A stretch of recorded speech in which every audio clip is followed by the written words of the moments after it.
Hello all dear, आप सभी का TSS medical and nursing classes के अंदर हार्दिक स्वागत है। स्टूडेंट्स, अपन ने पिछले सेशन के अंदर चर्चा करी थी साइनोटिक कंजेनाइटल हार्ट डिजीजेस के बारे के अंदर अपने कंप्लीट पढ़ा था।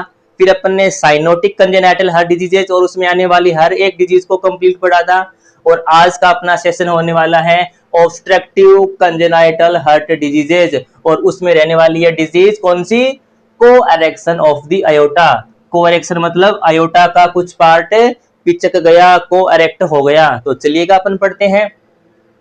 कोएरेक्शन ऑफ द अयोटा का मतलब होता है in this condition some part of the descending aorta become कोएरेक्टेड।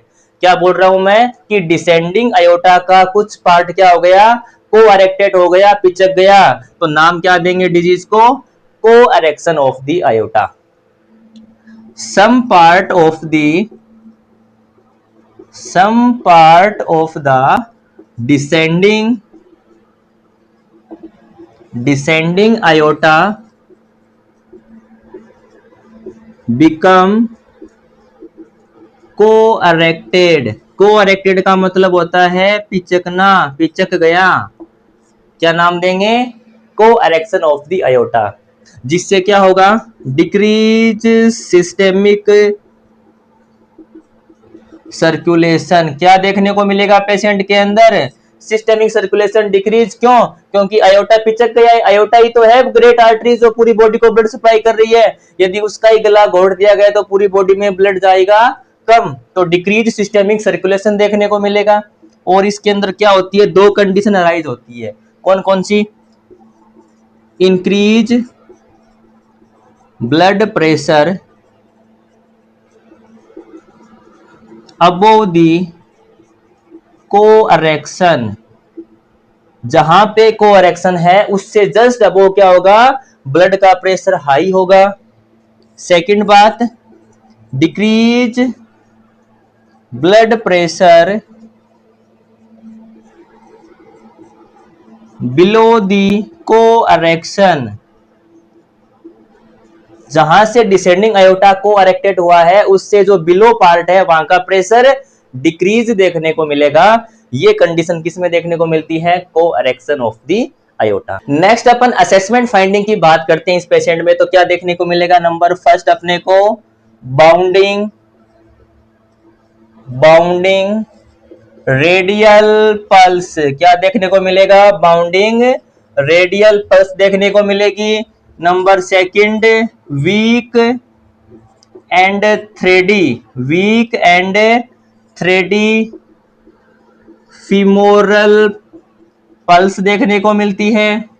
Number third, increase blood pressure in upper extremities. Patient की अपर एक्सट्रीमिटीज का ब्लड प्रेशर हाई देखने को मिलेगा। Number fourth, decrease blood pressure in lower extremities. Patient की जो lower extremities है उनका blood pressure कम देखने को मिलेगा। Number fifth, upper body part कैसा फील होगा? हॉट। कैसा होगा? हॉट और वार्म।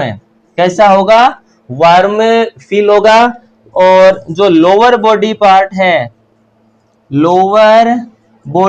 पार्ट कैसा फील होगा?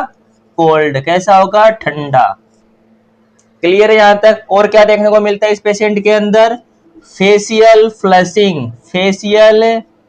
फ्लैशिंग देखने को मिलेगी। मोस्ट इंपॉर्टेंट लक्षण और क्या देखने को मिलता है इसके अंदर? एपिस्टैक्सिस यानी कि नोज ब्लीडिंग देखने को मिलेगी। पेशेंट का बीपी क्या हो गया? हाई बीपी की वजह से जो माइन्यूट कैपिलरीज है, ब्लड वेसल्स है ना, कुसुमुल प्लेक्सस के अंदर, वो क्या हो जाएगी? रप्चर हो जाएगी। तो नोज ब्लीडिंग देखने को मिलेगी। पेशेंट का आईसीपी इंट्राक्रेनियल प्रेशर क्या हो जाएगा? हाई हो जाएगा। तो ये सारे के सारे लक्षण किस में देखने को मिलेंगे? को एरेक्टेड वाले पेशेंट के अंदर। यदि इस पेशेंट के अंदर अपन डायग्नोसिस की बात करें, किसकी? डायग्नोसिस की बात करें तो अपन क्या परफॉर्म करते हैं पेशेंट में? क्या करवाते हैं अपन? कार्डियक कार्डियक कैथेटराइजेशन, क्या करेंगे, कार्डियक कैथेटराइजेशन करेंगे, जिसके द्वारा अपन को पता चलेगा कि अयोटा के किस भाग में कोएरेक्शन है, कहां से अयोटा पिचका हुआ है, इसके द्वारा अपन पता लगा लेंगे। मैनेजमेंट की बात करें इस डिजीज कंडीशन में तो अपन क्या करते हैं, इसके अंदर बेलून एंजियोप्लास्टी, क्या करेंगे, balloon angioplasty with stent, with stent. अपन क्या करेंगे, अपन एंजियोप्लास्टी करते हैं एक वे, यानी कि कार्डियक कैथेटराइजेशन के माध्यम से बैलून को इंसर्ट करवाते हैं, और वो बैलून क्या होता है, इन्फ्लेट करते हैं, और बैलून के अराउंड में क्या लगा हुआ होता है, स्टंट। यानी कि अपन ने क्या किया, कार्डियक कैथेटर को इंसर्ट करवाया और कार्डियक कैथेटर यहां तक पहुंचा, और जैसे ही अपने बैलून को इन्फ्लेट किया, इन्फ्लेट करने के साथ ही यहाँ पे स्टंट क्या हो जाएगा, चिपक जाएगा, और ये रास्ता क्या हो जाएगा, डायलेट, यानी कि को-अरेक्टेड पार्ट को क्या कर दिया, स्टंट के द्वारा डायलेट, और वह उसी पोजीशन पे रहेगा, और अपनी बीमारी क्या हो गई, क्योर, ठीक हो गई। क्लियर है यहां तक। तो स्टूडेंट अपन ने जो कंजेनाइटल हार्ट डिजीजेज है, बच्चों में होने वाली मेजर प्रॉब्लम्स, जिसमें 3 प्रकार की डिजीजेज आती है, साइनोटिक, एसाइनोटिक और ऑब्स्ट्रक्टिव, और उसमें आने वाली डिजीजेज अपन ने पूरी तरह से कंप्लीट कर लिया है। धन्यवाद।